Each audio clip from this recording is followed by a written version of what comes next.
افرأیتم النار التی تورون، کبھی تم نے سوچا وہ آگ جو تم جلاتے ہو، روشن کرتے ہو، انتم انشأتم شجرتها ام نحن المنشئون، کیا اس کے درخت کو تم نے بنایا ہے، اٹھایا ہے، اگایا ہے، یا ہمیں اگانے والے؟ بل انت یار، اب دیکھیے یہ اسلوب پورے قرآن میں اور کہیں نہیں، یہ سوال یہ جواب۔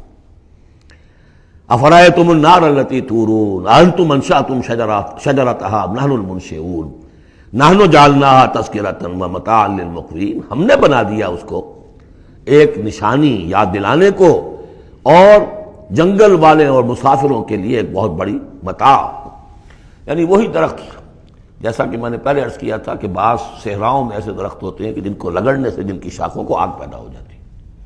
ویسے عام معنی میں بھی یہ ہے کہ عام طور پر لکڑی جلا کر آگ جو ہے آدمی حاصل کرتا تھا، درخت کس نے اگائے، تو وہ عام معنی میں بھی ٹھیک ہے، لیکن خاص طور پر وہ درخت جو ہے۔ فسبح باسم ربک العظیم، پس تسبیح کرو، پاکی بیان کرو اپنے رب کی، اس کے نام کی کہ جو بہت عظمت والا ہے۔ اب آ رہا ہے ان 4 آیتوں کے مقابل میں 8 آیتیں جو ہم نے پڑھی ہیں سورہ رحمان میں۔ الرحمن علم القرآن خلق الانسان علمہ البیان، اور اس میں جو مضمر تھا کہ اس کا حق کیا ہے، خیرکم من تعلم القرآن وعلمہ۔ اب یہ دیکھیے اس عکسی ترتیب میں آخری مضمون آ رہا ہے، فلا اقسم بمواقع النجوم، تو نہیں، قسم ہے مجھے ان جگہوں کی، ان مقامات کی جہاں ستارے ڈوبتے ہیں۔ آج سے پہلے ہم کچھ نہیں کہہ سکتے تھے ان کے بارے میں، آج کچھ اندازہ ہوا ہے۔ بلیک ہولز، کائنات کے اندر یہ بلیک ہولز ہیں جن میں بڑی بڑی گیلیکسیز گم ہو جاتی ہیں، بڑے بڑے ستارے، ہمارا سورج بیچارہ کچھ بھی نہیں، اس سے کروڑوں گنا بڑا ستارہ، اور ایسا گم ہوتا ہے کہ نام و نشان نہیں رہتا۔ اس کے قریب سے کوئی چیز گزر جائے اس کو کھینچ لیتا ہے وہ بلیک ہول، اور وہ سب کا سب معدوم ہو کر رہ جاتا۔ تو جیسے میں نے وہاں بیان نہیں کیا تھا، والنجم اذا ہوا، ستارہ جب کہ وہ گرتا ہے، اور ستارے ہیں ایک تو یہ جو ہم دیکھتے ہیں کہ وہ شہاب ساقب میں، یہ تو اور شے ہے، یہ تو جیسا کہ ہم نے دیکھا کئی جگہ آ چکا ہے کہ شیاطین جن کو کھدیڑنے کے لیے، بھگانے کے لیے، لیکن ستارہ، بڑے بڑے ستارے معدوم ہو گئے، نئے ستارے وجود میں آ رہے ہیں، پرانے ختم ہو رہے ہیں، نئی گیلیکسیز وجود میں آ رہی ہیں، پرانی گیلیکسیز ختم ہو گئی ہیں، کہاں گئی ہیں؟ وہ بلیک ہولز ہیں اب بھی یونیورس کے اندر، واللہ عالم۔ لیکن یہ کہ جس شان کے ساتھ یہاں اللہ تعالیٰ نے تذکرہ کیا ہے، فلا اقسم بمواقع النجوم وانہ لقسم لو تعلمون عظیم، اور یہ یقیناً ایک بہت بڑی قسم ہے اگر تمہیں معلوم ہو جاتا۔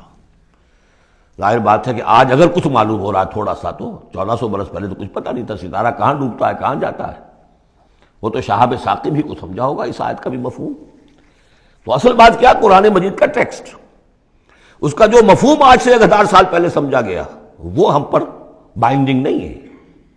ہاں جو قرآن کا عملی پہلو ہے، حلال اور حرام کے جو احکام ہیں، وہ وہی جو پہلو نے سمجھے ہیں، اس کے لیے تو ہمیں پیچھے جانا ہوگا۔ دوڑ پیچھے کی طرف ہے گردش ایام تو، اسلاف نے کیا سمجھا، ان سے پہلوں نے کیا سمجھا، صحابہ نے کیا سمجھا، اور محمد رسول اللہ نے کیا سمجھایا۔ جہاں تک دین کا عملی پہلو ہے، پیچھے سے پیچھے، پیچھے سے پیچھے، یہاں تک کہ اپنے آپ کو محمد رسول اللہ کے قدموں میں پہنچا دیجئے۔ بمصطفیٰ برساں خویش را کے دی ہم اوست، اگر بؤ نہ رسیدی تمام بولا بیست۔ لیکن یہ سائنٹیفک فینومینا، یہ کریشن آف دی یونیورس، یہ ہسٹوریکل ریفرنسز، اب کہیں اشارے ہو جاتے ہیں جو کہ ہماری جو سائنس جیولوجی کی ہے اس سے متعلق ہے، کہیں وہ کاسمولوجی، ایسٹرونومی سے متعلق چیزیں ہیں، کہیں ایمبریولوجی سے متعلق چیزیں ہیں۔ اب یہ چیزیں ظاہر بات ہے کہ جو ایکسپلوژن ہو رہا ہے معلومات کا، اس کے حوالے سے جہاں جہاں بھی وہ چیزیں معلوم ہوتی جا رہی ہیں اس کو ہمیں فٹ کرنا ہے، لیکن جیسا کہ میں نے عرض کیا تھا کھینچ تان سے نہیں، جہاں بھی وہ بات ٹھیک ہے اللہ کو، اس لیے کہ ان سے کسی حکم کا کوئی تعلق نہیں، کسی شے کی حلت و حرمت کا کوئی تعلق نہیں، یہ حکمت ہے۔ تو حکمت میں، سائنس میں آگے سے آگے بڑھیے، عمل میں پیچھے سے پیچھے، یہاں تک کہ ما انا علیہ واصحابی، جو حضور نے فرمایا جس پر میرا عمل ہے اور میرے صحابہ کا عمل ہے، زیادہ سے زیادہ کوشش ہو قریب سے قریب تر۔ فلا اقسم بمواقع النجوم وانه لقسم لو تعلمون عظیم، یہ بہت بڑی قسم ہے جو ہم پیش کر رہے ہیں، اگر تم جانو، ایک وقت آ جائے گا کہ جان لو گے۔ انہ لقرآن کریم، یہ قرآن ہے بہت باعزت۔ تم نے کتنی قدر کی ہے اس قرآن کی، سوچو کیا قدر و قیمت اس کی سمجھیے۔ اس پہ ایک زندگی نہیں، اللہ ہزاروں زندگیاں دے اور وہ زندگیاں انسان لگا دے اس قرآن پر، تب بھی اس کی قیمت ادا نہیں ہوگی۔ انہ لقرآن کریم، اور یہ جو اصل قرآن ہے کہاں ہے؟ فی کتاب مکنون، یہ تو چھپی ہوئی کتاب ہے، ہم پڑھ چکے ہیں۔ انہ فی ام الکتاب لدینا لعلی حکیم، یہ تو ام الکتاب کے اندر ہے جو ہمارے پاس ہے، وہ ام الکتاب جس کے بارے میں پھر سورہ بروج میں آپ دیکھیں گے، بل ہوا قرآن مجید فی لوح محفوظ، وہ لوح محفوظ میں ہے۔ یہاں فرمایا فی کتاب مکنون لا یمسہ الا المطہرون، اسے چھوتے ہی نہیں، چھو ہی نہیں سکتے مگر بہت پاک، بالکل پاک مخلوق ہے، فرشتے۔ کلا انہا تذکرہ فی صحف مکرمۃ مرفوعۃ مطہرۃ بایدی سفرۃ کرام بررہ، یہ تو ان فرشتوں کے ہاتھوں میں ہے، وہ فرشتے اسے چھوتے ہیں اس کتاب کو، کہ جو کرام بررہ فی صحف مکرمۃ، بڑے ہی باعزت صحیفوں میں ہے وہ، فی صحف مکرمۃ مرفوعۃ مطہرۃ ایدی سفرۃ، ان لکھنے والوں کے ہاتھ میں ہے وہ، کرام بررہ، جو کرام ہے بڑے باعزت، ان فرشتوں کا۔ تو لا یمسہ الا المطہرون۔ ویسے اس آیت سے ایک حکم نکالا فقہا نے کہ قرآن کو چھوا نہ جائے ناپاکی کی حالت میں۔ اگر ناپاکی بڑی ہے، جنابت ہے، پھر تو چھونا کیا، پڑھنے کی بھی اجازت نہیں، زبان سے اپنے حافظے سے بھی پڑھنے کی اجازت نہیں۔ لیکن اگر چھوٹی نجاست ہے تو آپ زبانی پڑھ سکتے ہیں، یعنی جس میں وضو کی حاجت ہوتی ہے، لیکن چھونے کے لیے وضو ضروری ہے۔ لیکن یہ اصل میں اس آیت کا جو سمجھیے ایک ضمنی مضمون ہے، فقہا نے یہ نکال لیا مسئلہ، لیکن اس کا ایک اور مفہوم جو ہے بہت اہم ہے۔ قرآن کو تم چھو بھی رہے ہو، اور فرض کیجئے کوئی ناپاک آدمی بھی آئے گا، چھو لے گا، کون روک سکتا ہے اسے چھوئے گا؟ غیر مسلم پڑھتے ہی ہیں، چھوتے ہیں، اور یہ کہ تم پڑھتے بھی ہو، لیکن اس قرآن کا جو ایک اصل نیوکلیس ہے، اس کا جو اصل لب لباب ہے، اس تک تمہاری رسائی نہیں ہوگی جب تک کہ تمہارا اندر پاک نہ ہو چکا ہو۔ یہ باطن کی پاکی قرآن کے اصل علم اور فہم اور اس کی اصل ہدایت کو حاصل کرنے کے لیے شرط لازم۔ اس کا مرکز جو ہے تیرے وجود کے مرکز سے دور رہتا ہے۔ فرشتہ اگرچہ جان نکالتا ہے لیکن تیرے وجود کے مرکز سے دور رہتا ہے۔ قرآن کا بھی ایک وجود کا مرکز ہے، اسی لیے کہا ہے سورہ حدید میں پڑھیں گے ہم، هو الاول والآخر والظاہر والباطن، اس کا ایک ظاہر ہے، الفاظ ہیں، اس کی آپ نے نحوی اور صرف کی بحث کر لی، مطلب یہ ہے روایات پڑھ لی، اس کی ایک روح باطنی ہے، اس تک رسائی نہیں ہو سکتی الا المطہرون، اس کو چھو بھی نہیں سکتے وہ لوگ مگر وہ لوگ کہ جو پاک ہو چکے۔ اسی لیے نوٹ کیجئے، چونکہ وہ مضمون اب آ چکا ہے، ایک مرتبہ اور آگے آئے گا سورہ جمعہ میں، 3 مرتبہ آ چکا ہے۔ حضرت ابراہیم اور حضرت اسماعیل نے جب دعا کی تھی، ربنا وبعث رسولا منہم یتلو علیہم آیاتک ویعلمہم الکتاب والحکمۃ ویزکیہم، تعلیم کتاب و حکمت کو پہلے رکھا تھا، تزکیہ کو آخر میں رکھا تھا۔ لیکن اللہ تعالیٰ کی طرف سے 2 مرتبہ ہم پڑھ چکے ہیں، ترتیب اللہ نے بدل دی۔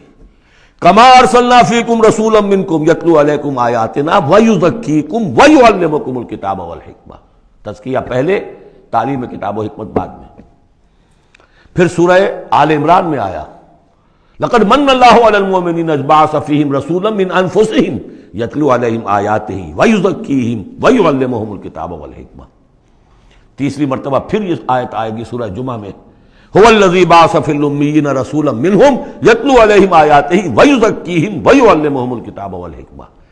پہلے پاک کرو اندر سے، پھر اس کتاب کو سمجھو گے، ورنہ ہو سکتا ہے تفسیر لکھ دو لیکن تمہارا باطن اس سے جگمگائے گا نہیں، تمہاری اپنے اندر اس کا نور نہیں آئے گا۔ تفسیر لکھ دو، ہیں لکھنے والے، وہ تو غیر مسلموں نے ایسی ایسی تفسیریں لکھ دی، اس کے جو ہے ترجمے کیے ہیں پورے پورے قرآن کے، اور بڑے بڑے اچھی عربی انہوں نے بڑی یوں سمجھیے کہ اس پر پوری طرح مہارت اور اس کا کنٹرول حاصل کر کے پھر کیے، ایسے نہیں کیے۔ لیکن یہ کہ قرآن کی روح، اس کے لیے تزکیہ باطن ضروری ہے، پہلے تزکیہ۔ اسی لیے وہ آیتیں بھی ذہن میں لے آئیے سورہ یونس کی، یا ایھا الناس قد جاءتکم موعظۃ من ربکم وشفاء لما فی الصدور وہدی ورحمۃ للمؤمنین۔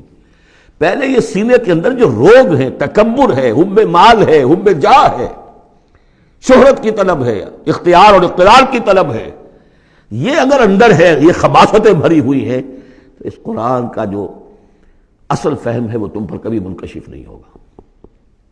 ڈکشنریوں سے دیکھ لو، پڑھ لو، اندر پاک کرو۔ فرمایا فلا اقسم بمواقع النجوم وانه لقسم لو تعلمون عظیم انه لقرآن کریم فی کتاب مکنون لا یمسہ الا المطہرون تنزیل من رب العالمین۔ اس کا اتارا جانا ہے رب العالمین کی جانب سے۔ افبہذا الحدیث انتم مدہنون، اس کتاب، اس چیز کے بارے میں تم مداہنت کر رہے ہو، کسل سے کام لے رہے ہو، اس کو سیکھنے کے لیے تیار نہیں، اس کو اپنے ذہن پر، قلب پر براہ راست اتارنے کے لیے عربی سیکھنے کو تیار نہیں۔ یہ تمہارا مداہنت کا معاملہ، سستی کا معاملہ، کسل کا معاملہ، اس قرآن کے بارے میں، اتنی عظیم نعمت کے بارے میں۔ افبہذا الحدیث انتم مدہنون وتجعلون رزقکم انکم تکذبون، تم نے اپنا نصیب یہ ٹھہرا لیا ہے کہ تم اس کو جھٹلا رہے ہو۔ جھٹلانا ایک تو تھا مشرکین عرب کا جو کہتے تھے یہ قرآن نہیں ہے، یہ اللہ کی کتاب نہیں ہے، یہ محمد نے خود لکھ لی ہے۔ ایک جھٹلانا وہ ہے جو عمل سے ہم جھٹلا رہے ہیں، جس کی مثال سورہ جمعہ میں آئے گی، مثل الذین حملوا التوراۃ ثم لم يحملوها كمثل الحمار يحمل اسفارا، مثال ان کی کہ جو حامل تورات بنائے گئے تھے پھر انہوں نے اس کی ذمہ داریوں کو ادا نہ کیا، ان گدھوں کی سی ہے جن پر کتابوں کا بوجھ لدا ہو۔ جو اللہ کی کتاب کا حق ادا نہیں کرتے پھر ان کی مثال ان گدھوں کی ہے۔ آپ مکالمات فلاطوں کی جلدیں اور انسائکلوپیڈیا برٹانیکا جو ہے پورا کا پورا لا کر کسی گدھے کے اوپر لاد دیجئے تو اس سے اسے کوئی فائدہ ہوگا؟ یحمل اسفارا کمثل الحمار یحمل اسفارا بئس مثل القوم الذین کذبوا بآیات اللہ، بری ہے مثال اس قوم کی جس نے اللہ کی آیات کو جھٹلایا ہے۔ حالانکہ یہودیوں نے تورات کو کہ انکار تو کبھی نہیں کیا، ابھی تک سینے سے لگائے ہوئے ہیں جیسی بھی کچھ ہے ان کے پاس۔ تو عملی تکذیب یہ ہے، ما آمن بالقرآن من استحل محارمہ، جس نے قرآن کی حرام کردہ کسی شے کو اپنے لیے حلال ٹھہرا لیا، اس کا قرآن پر کوئی ایمان نہیں۔ یہ تکذیب ہے حال سے، عمل سے، وہ تکذیب ہے قول سے۔ ہم قول سے تکذیب نہیں کر رہے، ہم کہتے ہیں اللہ کی کتاب ہے یہ۔ ہمارا عمل دیکھیں، کیا اس قرآن کو تم نے پڑھا، سمجھا، اس کے لیے زندگی کا کوئی وقت صرف کیا؟ معمولی کیریئرز کے لیے 20 25 سال کی تعلیمیں ہیں جو آج کل انسان حاصل کر رہے ہیں۔ یہاں سے MBBS کیا ہے، پھر کوئی FSMG کا امتحان دیا ہے، پھر امریکہ میں گئے، پھر امتحان دیا ہے، پھر وہاں، اور پھر وہاں پر ریزیڈنسی ہو رہی ہے، اور پھر نہ معلوم اس کے بعد ہے، پھر وہاں سے جو ہے ڈپلومیٹ بننے کے لیے، اور جو وہاں پہ بنے ہوئے بورڈز، ان سے آدمی کی عمر ہو جاتی 35 برس 40 برس لگے ہوئے۔ اس لیے اس دنیا میں اچھی ذرا معاش اچھی ہو جائے گی، پیسے اچھے ہوں گے، اپنا سٹینڈرڈ آف لیونگ اونچا ہو جائے، اور کیا ہوگا؟ تو تم نے اس کتاب کے ساتھ تمہارا سلوک کیا ہے، یہ تکذیب حالی ہے۔ وَتَجْعَلُونَ رِزْقَكُمْ أَنَّكُمْ تُكَذِّبُونَ، وہاں مثبت انداز آیا تھا، الرحمن علم القرآن خلق الانسان علمہ البیان، اس میں مضمر کیا بات تھی؟ اپنی ساری صلاحیت، ذہانت ہے تو صرف کرو اسے سمجھنے پر، اور اگر اللہ تعالیٰ نے کوئی طلاقت لسانی دی ہے تو صرف کرو اسے بیان کرنے پر، یہ اس کا مصرف ہے۔ اور یہاں جو یہ نہیں کرتے ان کے اوپر یہ گرفت ہے۔ افبہذا الحدیث انتم مدہنون وتجعلون رزقکم انکم تکذبون فلولا اذا بلغت الحلقوم۔ اب یہ جو ہے ایک اضافی شان ہے اس سورہ مبارکہ کی، اس کے کورسپونڈنگ جو ہے کوئی مضمون اس صورت میں موجود نہیں ہے، یہ اضافی ہے، ایک نقشہ کھینچا جا رہا ہے۔ فلولا اذا بلغت الحلقوم، تو کیوں نہیں جب جان حلق میں آ کر پھنس جاتی ہے، عالم نزع ہے، وانتم حینئذ تنظرون، اور تم اس وقت دیکھ رہے ہوتے ہو، تمہارا کوئی عزیز ہے، تمہارے والد ہیں، تمہارا کوئی بھائی ہے، تمہارا کوئی بیٹا ہے، تمہاری کوئی بیوی ہے، بیوی کے سامنے اس کی شوہر ہے، اس کا جان نکل رہی ہے، اس کی جان جو ہے پھنسی ہوئی ہے یہاں، وانتم حینئذ تنظرون، دیکھ رہے ہوتے ہو، بے بس ہوتے ہو، کچھ کر نہیں سکتے، وَنَحْنُ أَقْرَبُ إِلَيْهِ مِنْكُمْ وَلَٰكِن لَا تُبْصِرُونَ، ہم تمہارے مقابلے میں ان سے قریب تر ہوتے ہیں، اس وقت اس کی رگے جاں سے قریب تر، لیکن تم دیکھ نہیں سکتے۔ فَلَوْلَا إِن كُنتُمْ غَيْرَ مَدِينِينَ، تو اگر تم کسی کے اختیار میں نہیں ہو، کسی کی رعیت نہیں ہو، کسی کے قابو میں نہیں ہو، تو لولا ترجعونها، یہ لولا ملے گا یہاں پر آ کر، فَلَوْلَا إِن كُنتُمْ غَيْرَ مَدِينِينَ فَإِن كُنتُمْ غَيْرَ مَدِينِينَ لَوْلَا تَرْجِعُونَهَا إِن كُنتُمْ صَادِقِينَ، تو کیوں نہیں لوٹا لیتے اس جان کو اگر تم سچے ہو۔ معلوم ہوتا ہے یہ جان تمہارے اختیار میں تو نہیں ہے، کوئی واپس لوٹا سکتا ہے؟ لا سکتے ہو واپس؟ بڑے سے بڑے رائل فزیشن اور رائل سرجنز کھڑے ہوں گے اور بادشاہ سلامت جا رہے ہیں، روک لو اگر روکنا ہے، کوئی ہے کسی میں دم کہ روک سکے؟ بڑے سے بڑے سرجن بھی ہیں، بڑے سے بڑے فزیشین بھی ہیں، سب کے سب ڈاکٹرز ہیں، تمہاری نگاہوں کے سامنے ہم لے جاتے ہیں، بس یہ ہے کہ لے جانے والے تمہیں نظر نہیں آ رہے، کوئی آئے ہیں لینے کے لیے۔ وَنَحْنُ أَقْرَبُ إِلَيْهِ مِنْكُمْ وَلَٰكِن لَا تُبْصِرُونَ، تمہارا وہ پیارا اور لاڈلا جو جا رہا ہے تمہاری نگاہوں کے سامنے، تم تو کھڑے ہو دیکھ رہے ہو، لیکن ہم تمہارے مقابلے میں اس سے قریب تر ہیں، لگے جان سے قریب تر۔ نحن اقرب الیہ من حبل الورید فلولا ان کنتم غیر مدینین، اگر تم خود مختار ہو، کسی اور کے قابو میں نہیں ہو، تو تمہیں یہ جان لوٹا لینی چاہیے، پھر ترجعونہا ان کنتم صادقین۔ ظاہر بات ہے کیا جواب ہوگا اس کا؟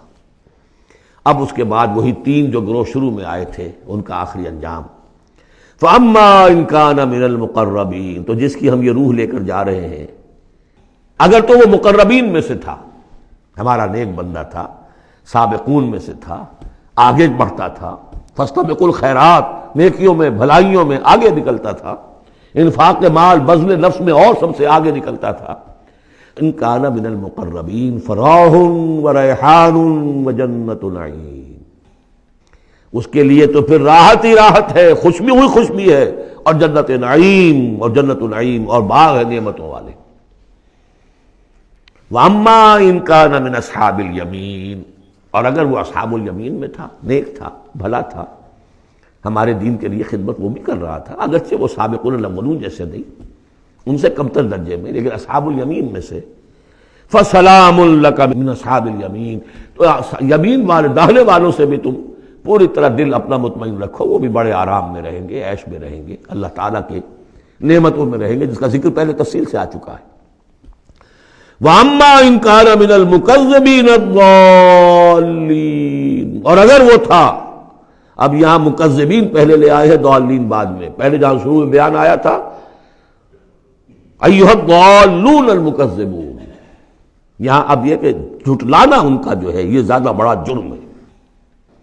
آدمی جو ہے بھٹک رہا ہو، لیکن بھٹکنے والے کو راستہ دکھا دیا جائے، بات ٹھیک ہو گیا، راستے میں وہ اختیار کر لے، جو اس کو جھٹلائے وہ ہے جرم، اصل میں بہت بڑا جرم۔ وَأَمَّا إِن كَانَ مِنَ الْمُكَذِّبِينَ الضَّالِّينَ، اور اگر وہ تھا جھٹلانے والوں میں اور وہ بھٹکنے والوں میں، فَنُزُلٌ مِّنْ حَمِيمٍ، تو اس کی جو تواضع ہوگی، ابتدائی تواضع، وہ کھولتے ہوئے پانی سے ہوگی، وَتَصْلِيَةُ جَحِيمٍ، اور پھر اسے جھونک دیا جائے گا جہنم میں۔ ان ھذا لہو حق الیقین، یہ ساری باتیں اس قابل ہے کہ یقین کیا جائے، یہی بات ہے یقین کے قابل، ہونا ہے، ہو کر رہنا ہے۔ وَكُنْتُمْ أَزْوَاجًا ثَلَاثًا، تمہیں تین میں تقسیم ہونا ہے، تین گروہوں میں۔ فَسَبِّحْ بِاسْمِ رَبِّكَ الْعَظِيمِ، پس تسبیح کیجئے اپنے رب کے نام کے ساتھ جو کہ بہت عظمت والا ہے۔ سبحان ربی العظیم، یہ چونکہ اس میں دو مرتبہ آیا ہے اس آیت کا، اور اس میں سمجھ لیجیے جب یہ آیت نازل ہوئی تو حضور نے فرمایا اجعلوہ فی رکوعکم، سبحان ربی العظیم، سبحان ربی العظیم، سبحان ربی العظیم، یہ جو ہم کہتے ہیں در حقیقت فسبح باسم ربک العظیم، جو اس صورت میں دو مرتبہ آیا ہے۔